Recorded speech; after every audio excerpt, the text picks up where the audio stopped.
saying I'm sorry, and I did went to the doctors when I uploaded that video, and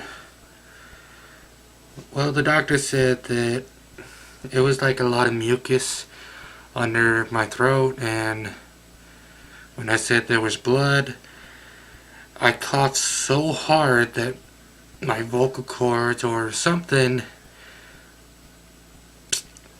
blood. And when I looked in my mucus, where it was coming out of my throat, it was a little fly in my mouth. I don't know how I got in there. I always go outside every day. I guess I was yawning so much because, I'm always up and, doing something else, mowing the lawn and raking the leaves, doing the dishes, vacuuming, and doing this. So, I am still going to do this top 50 scary levels in games, part 3. I think it was part 3, I don't know. I gotta look it up. But, yeah, hopefully it's part 3. I'm gonna see if I can go a little bit further, recording. So, hope you guys enjoy the video, and let's go.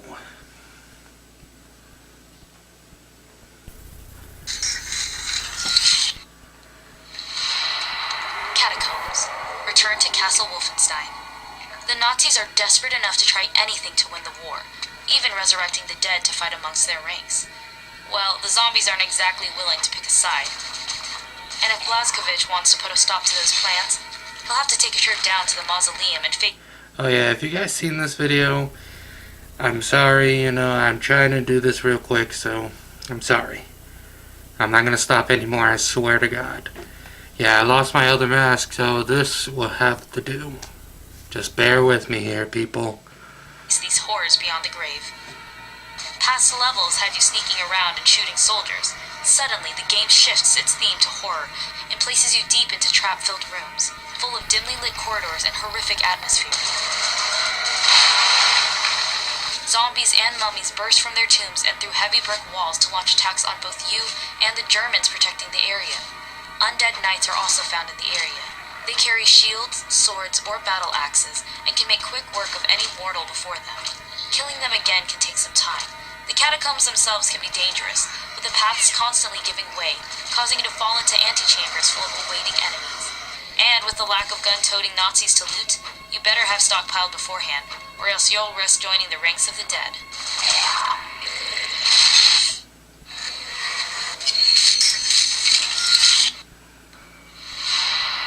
Hotel basement. The Last of Us. The minute Joel finds himself underwater in the dark, dank basement of the Pittsburgh Hotel, the atmosphere of terror begins to creep into the game in a major way. Injured and left to swim through an area filled with the bodies of the dead, it's easy to feel an early sense of foreboding. Once you emerge, Joel will be up to his waist in filthy water. You are tasked with finding a keycard and turning on the generator necessary to return to the top of the building and to Ellie. The tight corridors, collapsing ceilings, scattered debris, and the overwhelming eerie silence all culminate in a sense of fearful urgency as you traverse the level, faltering flashlight in hand and heart in your throat. Runners will charge at you from the pitch black, catching you off guard. The cries of the infected travel through the air as you attempt to carry out your mission, but the only way to survive is ruthless efficiency. Your only other option is death. Well, that's kind of scary. Midwich Elementary, Silent Hill. The local elementary school of Silent Hill has a dark and sordid past. Long before the horrific fate that befell. I remember this game, oh my God. Not this game. I didn't play this game because I wasn't born yet. I played the other Silent Hill games. Oh my God, it gave me nightmares for a good month. God, I know it's fake, I know it's fictional, but the characters are scary as hell. It doesn't matter how old the game is. It doesn't matter. God. But this one definitely beats it. I'm not gonna lie. This game beats all other games of Silent Hill. The community. Many students found themselves at the mercy of abusive pupils and teachers alike, especially the young Gillespie child. Now the halls and classrooms are filled with the hellish mutations known as the knife-wielding gray children and mumblers. They can easily trap Harry in their grasp, while the rest slash with their blades and claws. Larval stalkers can set off your alarm, making it easy to fool you into thinking imminent danger is near. Float stings make for an annoying obstacle, but the basement holds something far worse. A school in the night is disturbing enough, but in its otherworld state, the building is rusted brown and red, and fresh hanging corpses can be seen outside the walls. Beware the bathroom, as it can easily make you lose your way, and the countless classrooms with desks and chairs getting in your way can easily trap you in with the monsters. But the scariest thing of all is knowing that at one point, this was just a normal, everyday school once, all now lost to darkness and despair.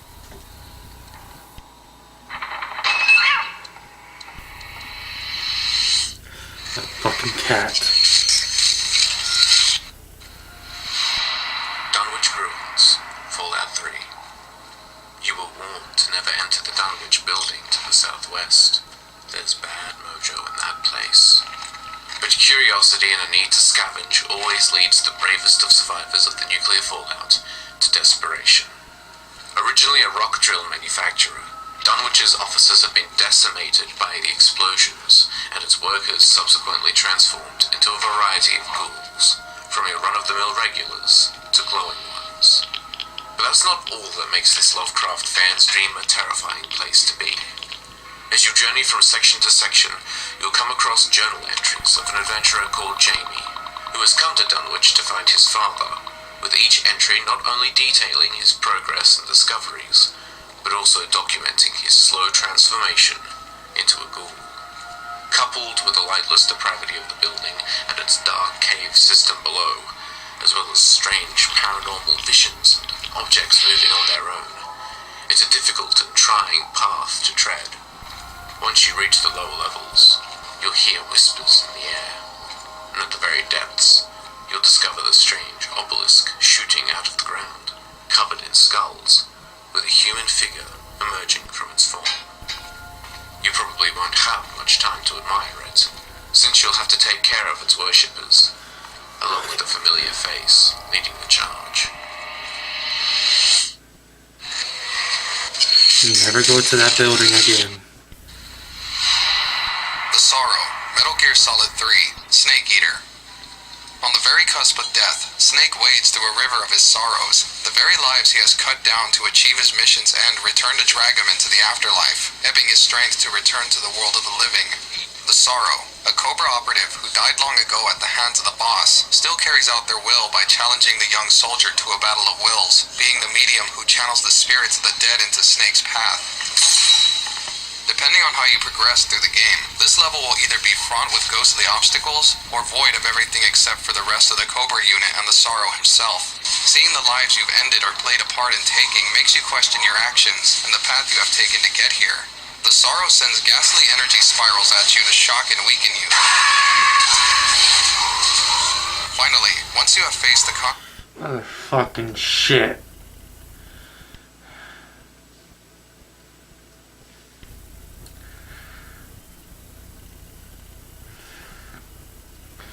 Well, I'm gonna have problems sleeping tonight. consequences of your actions, you will find the Sorrow's corpse and be met with your ultimate fate. Fucking Death. shit.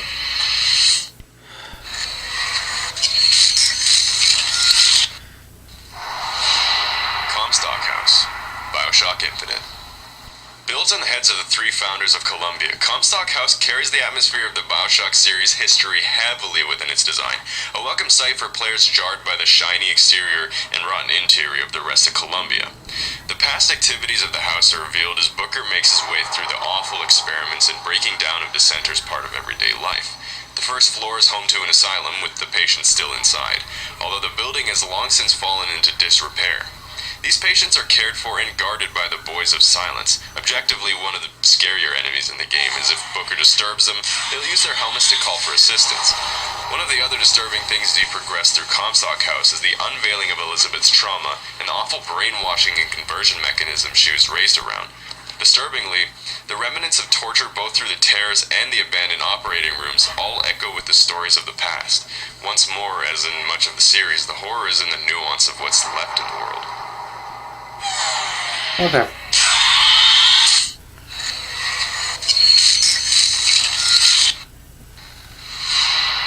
Ravenholm, Half-Life 2. Ravenholm is surrounded by infamy, both in the real world and that of the Half-Life games, as being frightening. To go into that town almost means certain death. Unfortunately for Gordon Freeman, he has no other choice. The village now in ruins, all that remains of the former residents are the zombies, forced to live as a puppet of the Zen's headcrabs. Traps are near to use at your discretion, but it's all a matter of timing and not getting caught in them. As you begin moving through the rundown buildings, and the wide streets become narrow doorways and apartments, it becomes easy to get caught off guard by enemies. But on the rooftops, you'll encounter one of the most frightening hostiles in the game, the Fast Zombie. They charge at Gordon on all fours, and leap with a terrifying scream upon their prey. Partnered with the Poison Zombies, they make this stretch of town a nightmare to get through. If you manage to make it through the graveyard, be thankful that at least Father Gregory was on your side.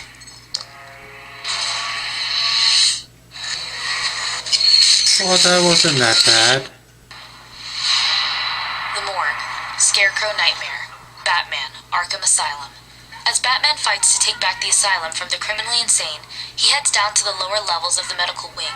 It is here he encounters an even deadlier nightmare than the one he's currently living. Scarecrow, also known as Dr. Jonathan Crane, has escaped and is wreaking havoc on the staff and patients alike. Batman pursues and witnesses the death of an old friend along the way. He arrives at the morgue where he encounters the ghost of his past, his parents, Thomas and Martha Wayne. Mom. Help us, Bruce. They plead and scold him before opening the last body bag. That is when Crane drags you to his own twisted nightmare world where the asylum is spiraling into a void. I played this game, so... take that. Torn apart around the gigantic form of Scarecrow himself. It's nail-biting trying to keep out of his eyesight. For one glimpse of Batman, and the Scarecrow will destroy the Dark Knight in one swoop. If you manage to make it out, Crane will be nowhere to be found, and you'll be left wondering just how much did his fear toxin affect you before you realized.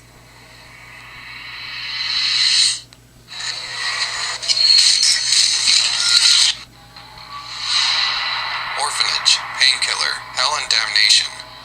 An old rickety orphanage built in the middle of a swamp, surrounded and infested with monsters of the damned, situated between heaven and hell and purgatory. This is only the first level of the game, with Daniel Garner seeking redemption by battling his way into heaven.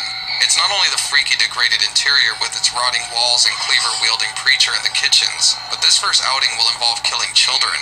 Lots of children.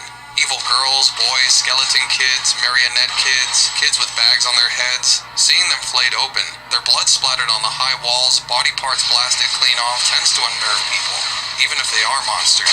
That combined with the eerie musical chimes reminiscent of music boxes make for a terrifying location. You better hope that all this carnage is worth a free pass to heaven, because a lifetime of therapy sure as hell won't help. Damn straight. Mansion of Madness, Time Splitters, Future Perfect. What seems at first to be little more than a trek through an abandoned mansion turns into a real horror show. The Brotherhood of Ultra Science has created a race of zombies in their laboratories beneath the surface, and in order to destroy the work they did there, you'll have to fight through the well-armed horde to do that. But just in case you thought the living dead was all you had to contend with, you'd be mistaken. There are black wraiths, tunneling worms that burst from the ground to snack on victims, swarms of beetles that chase you through the corridors, carcasses of cattle in the kitchens, the fire-wielding ghost of a dead girl, not to mention the infamous deer haunter. The boss of the stage is an extreme version of this, and this princess isn't holding back. The mansion mansion itself is very creepy, with rooms filled with blood-stained beds, some with knives sticking out of victims still wrapped up in their sheets. There's even a bathroom with a tub filled with blood, and a skull floating above. Even with JoBeth Casey as your companion, it still manages to scare you at times, especially seeing how the monsters treat their survivors. It's not a fate you'd want for yourself.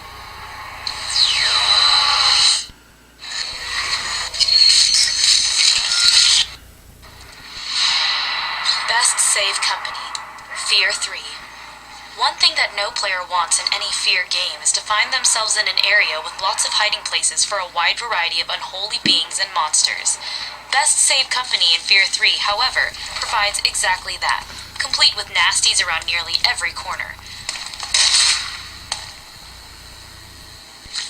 The store has long since lost its commercial appeal and has been taken over by cannibals and cultists who have turned the shop into their home. There are multiple shrines and bloodstains all through the aisles, and candles that have been lit in devotion to Alma. The narrow walkways and high-stacked shelves contribute to a heightened sense of alertness and paranoia, and each section of the store brings Motherfucking shit.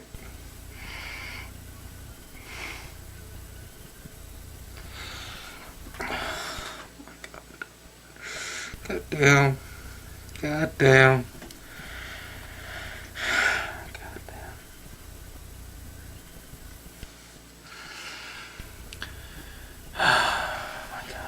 Shit.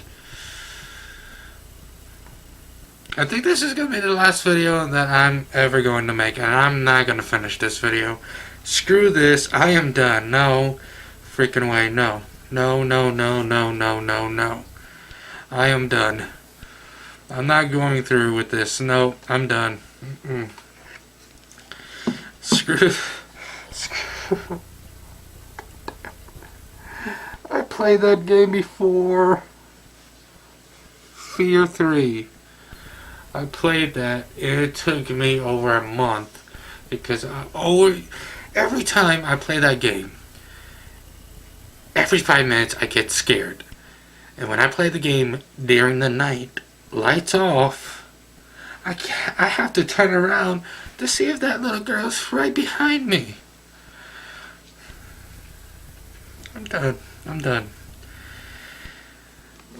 And I'll give you guys an update what happened to me, like a full-on week. So I'll tell you guys in the next video. You know what to do, soldiers. Like, subscribe, favorite, comment, share the video. The original video, it's Ted's Top Videos. I'll put the name right here and the name in the description down below. Peace.